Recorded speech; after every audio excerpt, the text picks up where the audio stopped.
I'm fairly relaxed about these communist symbols. You see a guy with a CCCP sweatshirt, and you see his little trinkets of hammers and sickles and so on. I once did a study of this, by which I mean a simple magazine piece. And, you know, they're not the worst. And some people say, well, it's proof that we won, you know, and that we can, you know, mock it. And it's just, you know, kind of funny. You don't see swastikas, and, you know, you don't see pictures of Goering and so on T-shirts. And you don't have people say, oh, relax, it's just a T-shirt.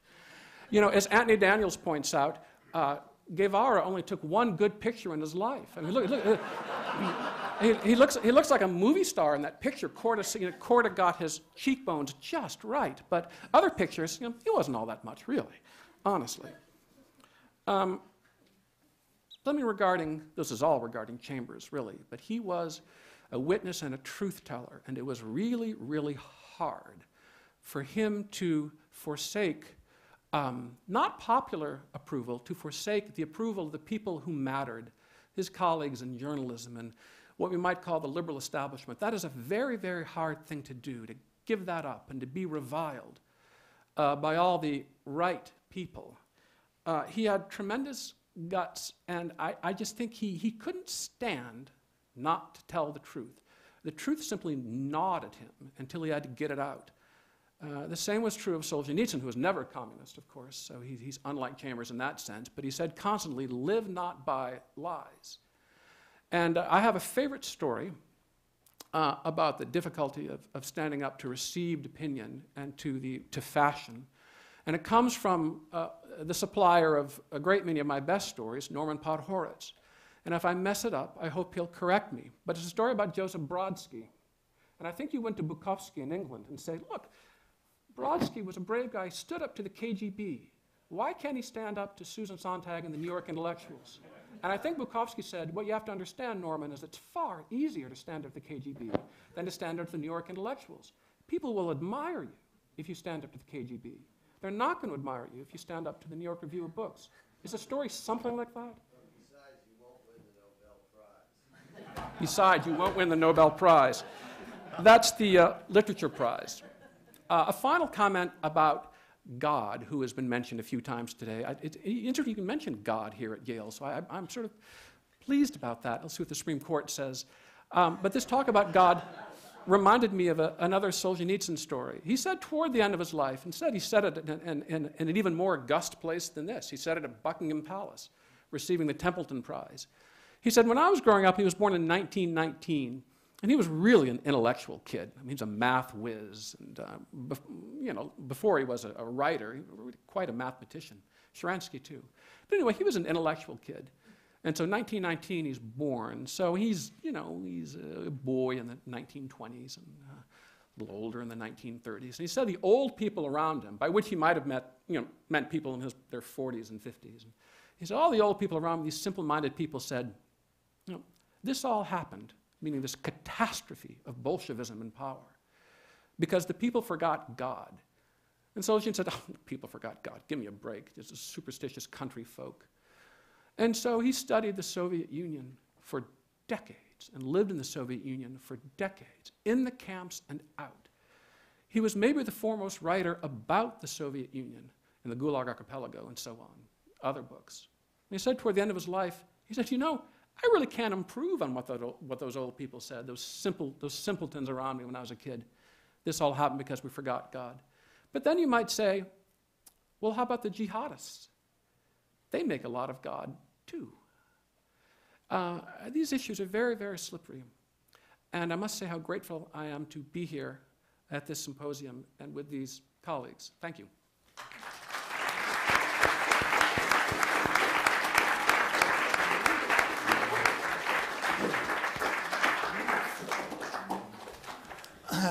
Just briefly, before opening it to questions, further to what I heard Jay Nordlinger say,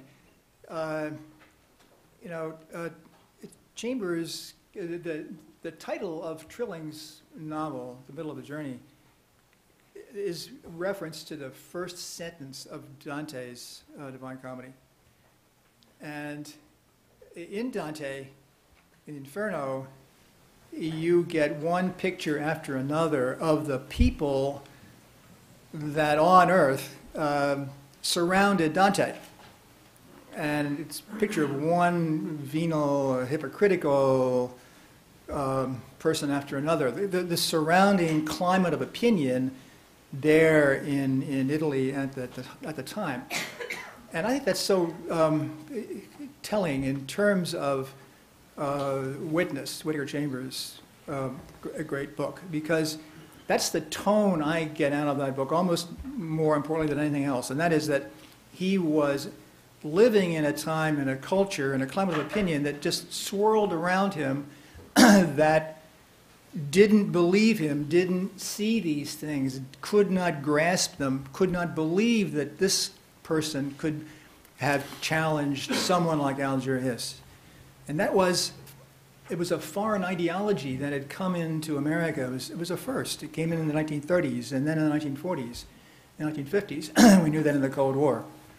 And it was one which, underneath it all, said that everything in civilization, Western civilization, was illegitimate, fraudulent, reject authority.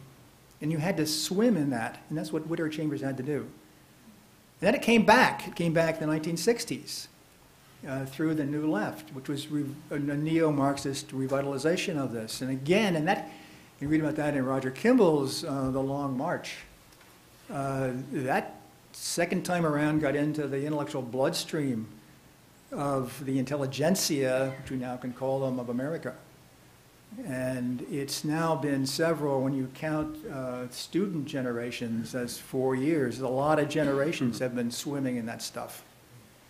And it's all around us now. And that, to me, is one of the major feelings that I have when I think back on my reading of Witness. So over to you. Yes. Stunned into silence. Thank you. I have an observation and a question. I've conducted 2 or 3 interviews over the last 3 or 4 weeks with members of the Counterterrorism Task Force, and that is a group of both federal and state officials, the FBI, Homeland Security, Secret Service, state, local police agencies, and so on, that fight terrorism. And what they tell me is that they have pretty well figured out al-Qaeda domestically in terms of violence, and that it's pretty unlikely that, with the exception of small bombings, that anything large will happen. But they say that the problem that they don't have a handle on is the infiltration that's going on by al-Qaeda into domestic intelligence agencies, the Defense Department, and so on.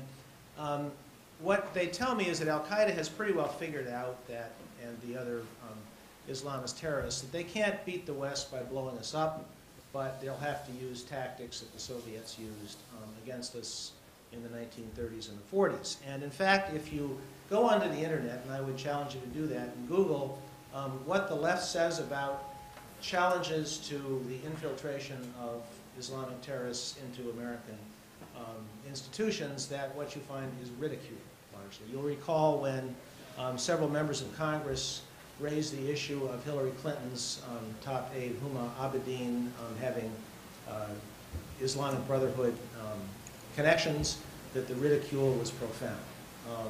And that, in fact, this one FBI agent told me that you cannot get even the question of infiltration by Islamic terrorists into American institutions past the censors, if you will, and that we are basically at the same position that we were back, I guess, at the time of Alger Hiss.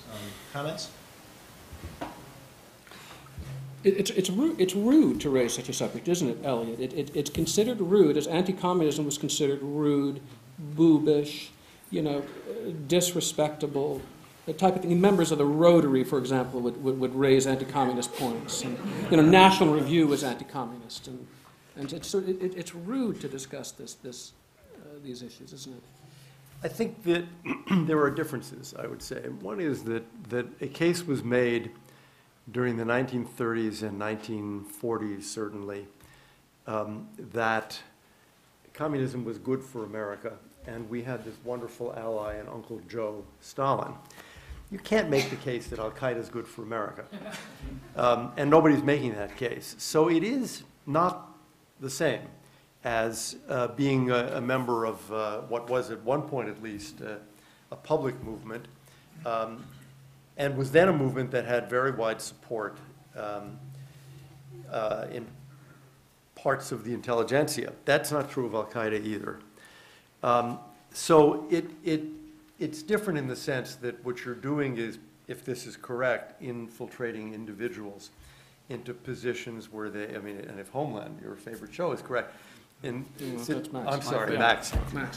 What's your favorite show? I don't like the word homeland in the U.S. government. I don't think it's an American word. I don't think we should have had it, but go right ahead. Well, I'm not sure about the analogy. How much of a problem this is, I really don't know.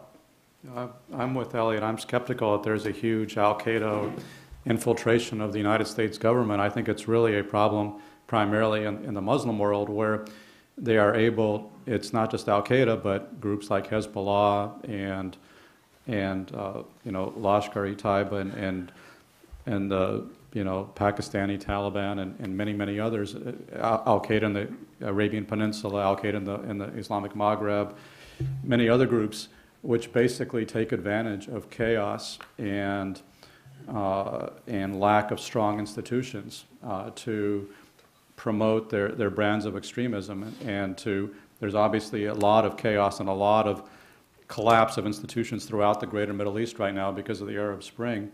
And so I think this is really where this battle is going to be fought. I don't think it's primarily a battle on the home front, where again, I think on the home front, the primary danger is really from 9/11 type events, which are not carried out from within the U.S. government, but certainly lower level people who can infiltrate our defenses, and we have to be wary of that. But it's, again, I'm with Elliot. I'm doubtful that there's too many Muslim al-Jihadis worming their way into the top echelons of the USG. I want to add another point that really gets back to something Jay was saying about political warfare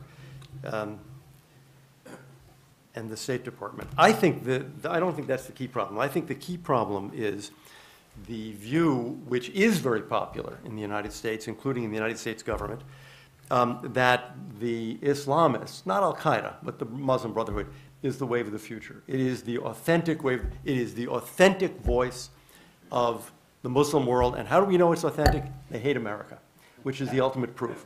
And it reminds me of the old days in Latin America when the Carter administration thought that the wave of the future, the authentic voice of the people, was groups like the Sandinistas and the FMLN in El Salvador. And how do we know they're authentic? They hated America.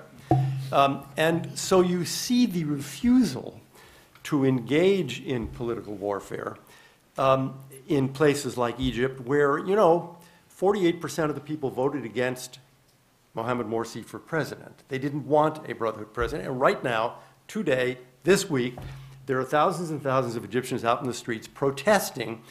Only we're not protesting. The State Department expressed concern when he did the little constitutional coup a few days ago. Concern, which is about the weakest word in the State Department lexicon. So my fear is that you have these millions and millions of people in Arab countries who actually do want to fight for democracy and moderation and the rule of law, and they're fighting. And they're going to have a tough struggle. And we're not going to support them, we the United States officially, because the administration seems to have concluded that the Islamists are the authentic voice of the youth and the wave of the future. Could I just say, Professor Hill, that Elliot makes one of my very favorite points. I think we're all too careless with that word, they. I'll illustrate what I mean. That say someone rolls a grenade and blows up a market outside Baghdad, and people will say, you see, they don't want us there. They. A mob will form in front of a U.S. embassy somewhere. See, they, you see, don't want us there. But they is a heck of a lot of people, and we shouldn't forget those others. Right, I think. And let me make just a semi-flippant point about the Hillary Clinton aide. I mean this half jokingly, but maybe more than half seriously. I always thought that what absolved her was that she was married to Anthony Weiner, the former congressman. And if she is a kind of plant, that's one heck of a trick.